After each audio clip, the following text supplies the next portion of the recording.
faster. You can put it in a blender. Kaya may blender kayo, pwede nyo ilagay doon. You can chop it with a knife. Kaya putol-putulin ninyo.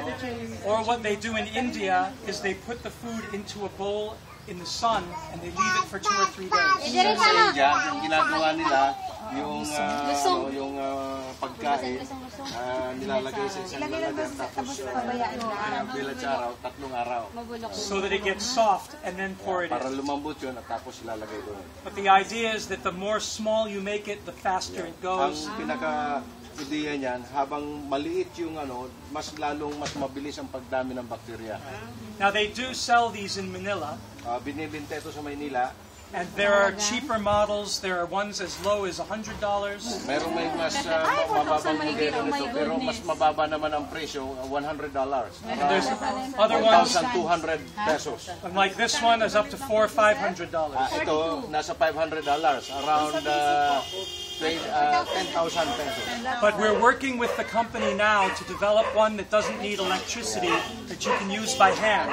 Meron kumpanya na maaaring gumawa nito na hindi na kinakailangan elektrisidad pero nag-grind niya. But the idea is that if you can grind it, you can use anything. You can use leaves. Ang kinakaano kasi nito, may idea nito, kung mag-grind mo yan, mas maliit siya. Ano man ang bagay nila na mo dyan, mag-grind mo. If it's organic, anything that is from nature, you can put in the biogas. Lahat ng bagay na organic, from nature, yung natural lang, pwede mo ilagay yan dyan. But you as the women are going to be responsible for keeping the artificial cow alive.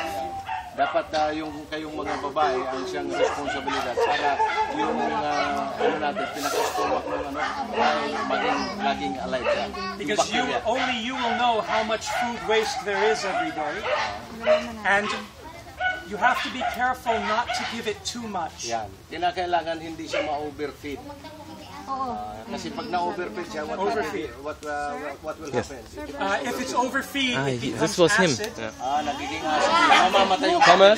Like when you get heartburn and you feel acid here. When you get the stomach acid burns you here. Okay, ich habe das schon, das wäre vielleicht mal Wo ist our luggage? Bigay ka, merong 2. You know this feeling. We have to go.